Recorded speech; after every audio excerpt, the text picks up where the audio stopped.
వాడు, దాన ధర్మాలు స్వీకరించేవాడు, స్థాపించేవాడు, మరియు సర్వవ్యాప్తి, ప్రేమించేవాడు, సత్యం, నిజం, నిగూఢం, ఆదరణకర్త, దయాశీలి, స్థిరంగా ఉండేవాడు, మాట తప్పనివాడు, ఎప్పుడు నిలిచి ఉండేవాడు, 7వ ఆకాశం పైన ఉన్న అర్షికి, అర్ష అనే పీఠానికి అధిపతి, రారాజు ఆ అల్లా.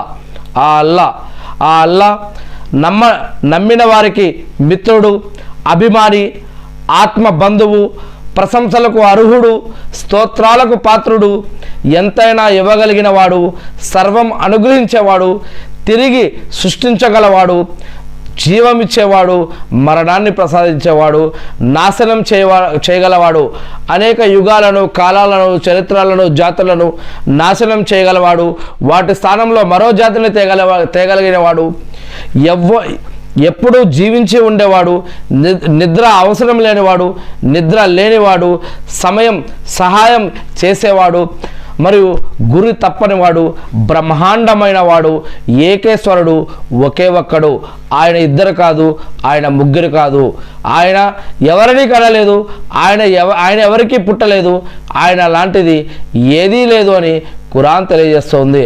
ఆయనే ఆది, అంతం, మొదల, చివర, తర్వాత అనంతం, ఎప్పటికీ ఉండేది ఆయన మాత్రమే అని, ప్రళయ దినం తర్వాత స్వర్గస్థులకు కనిపించేవాడు, నీతిమంతుడు, సృష్టి యజమాని, నిష్పక్షపాతి, పగ తీర్చుకునేవాడు, న్యాయశీలుడు, ప్రళయ దినానికి తీర్పు దినానికి యజమాని ఆ అల్లా.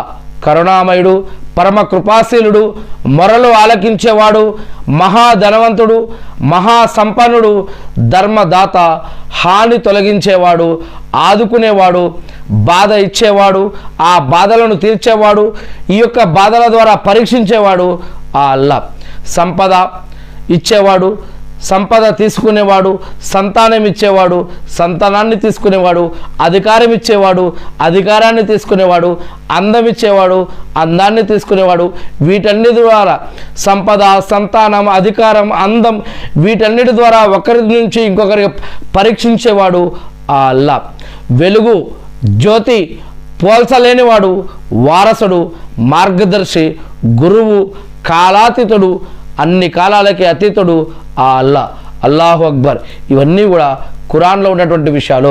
మరి ఆ అల్లా మట్టి నుండి మానవుణ్ణి సృష్టించాడు, అగ్నిని తయారు చేసి అగ్ని నుంచి జిన్నాతులను, ఆ జిన్నులను కొంతమందిని శైతానులుగా చేశాడు, మరియు ఆయన వెలుతురుని